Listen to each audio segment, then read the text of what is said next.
O sagrado, subjúdice, religiões de matriz africana estão na mira da justiça. A discussão parada no STF sobre sacrifícios de animais em rituais de religião de matriz africana reflete série de ações nos tribunais do país tentando proibir a prática. A Sputnik Brasil conversou com Roger Cipó, ativista negro, fotógrafo e religioso, que explicou como funcionam os rituais e quais razões levam à justiça sobre essas religiões.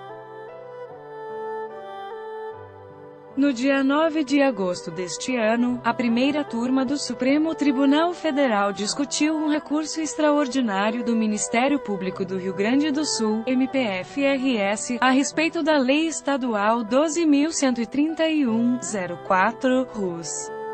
A legislação de 2004 altera a Lei 11.915/03, o Código Estadual de Proteção aos Animais, adicionando um parágrafo que permite o sacrifício de animais em rituais religiosos de matriz africana.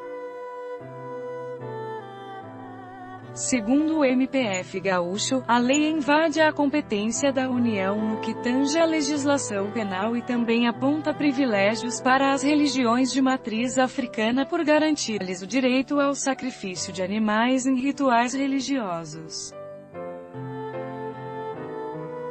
Este último ponto para o MPF fere o caráter laico brasileiro protegido pela Constituição Federal.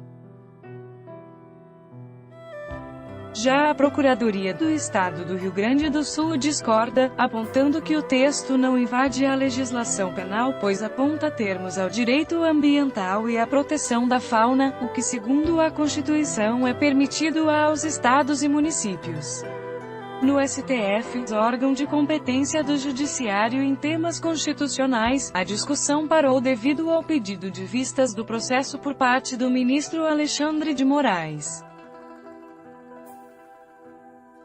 Já haviam votado o relator, Marco Aurélio Melo, parcialmente a favor, e também o ministro Luiz Edson Fachin, que se colocou contra o recurso.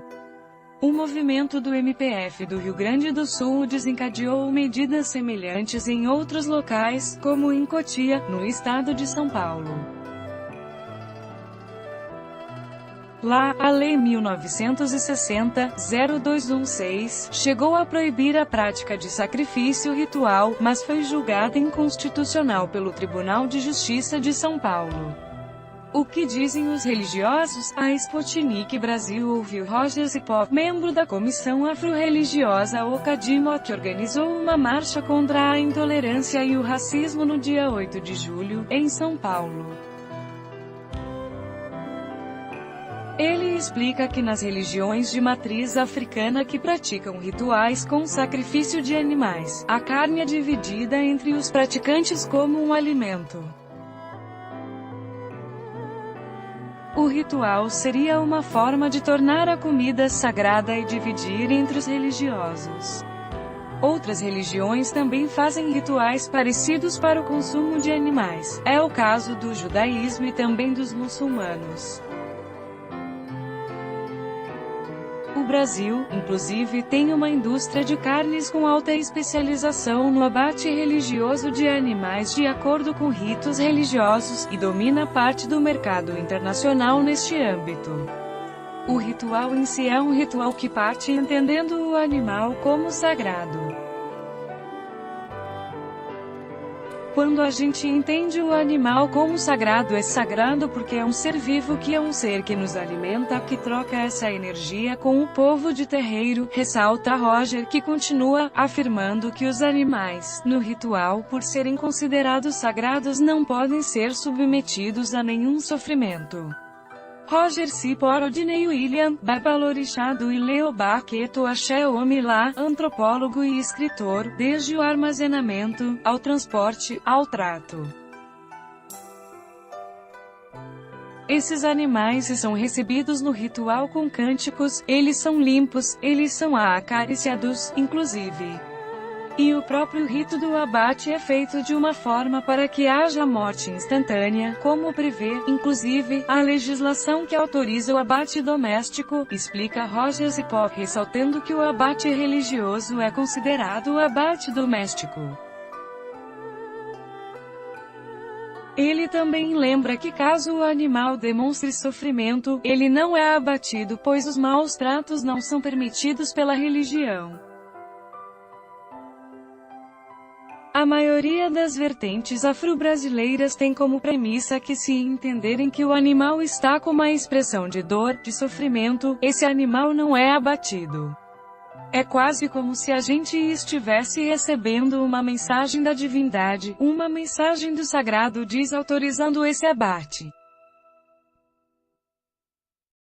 Então se há o sofrimento, há a desautorização do sagrado para que esse abate aconteça, enfatiza Roger.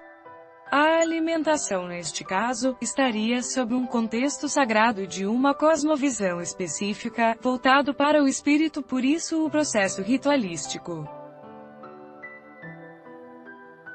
Intolerância religiosa, no entanto, porque o ritual de matriz africana incomoda a ponto da criação de leis que o proíbam. Boa parte dessa legislação aponta que os animais nesses rituais passam por maus tratos, o que caracteriza crime segundo a legislação brasileira.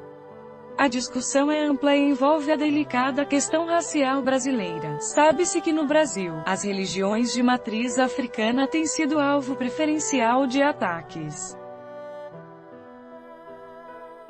Em julho, o país foi denunciado na Organização das Nações Unidas, ONU, por abusos contra os cultos religiosos afro-brasileiros. Um relatório divulgado pela organização em 2017 aponta que entre 2011 e 2015 o Brasil teve 697 denúncias de intolerância religiosa no país, com maior incidência de denúncias em relação às religiões de matriz africana. No Rio de Janeiro, o Centro de Promoção da Liberdade Religiosa e Direitos Humanos, CEPLIR, apresentou números ainda maiores, com 1.014 denúncias do tipo, com 71,15% dessas denúncias contra religiões de matriz africana. Para Roger Cipó, a desumanização ainda presente na forma como se concebe no senso comum as religiões de matriz africana está diretamente ligada ao racismo no Brasil. Para ele, a história do país imprimiu sobre o negro e sua religiosidade uma mistificação. Há um processo de demonização que precede as manifestações de intolerância religiosa, de ataque a religiosidades. É sobretudo um ataque às práticas de humanização dos povos negros no Brasil que de alguma forma resistem aqui desde o período de escravização, afirma. Se o racismo, por definição, desumaniza, ele aponta, é impossível enxergar no negro a sua religiosidade. Para Roger, esses traços estão presentes na judicialização dos rituais de religiões de matriz africana. A grande questão aqui não é o abate em si, a grande questão aqui são os protagonistas, quem está promovendo esses abates.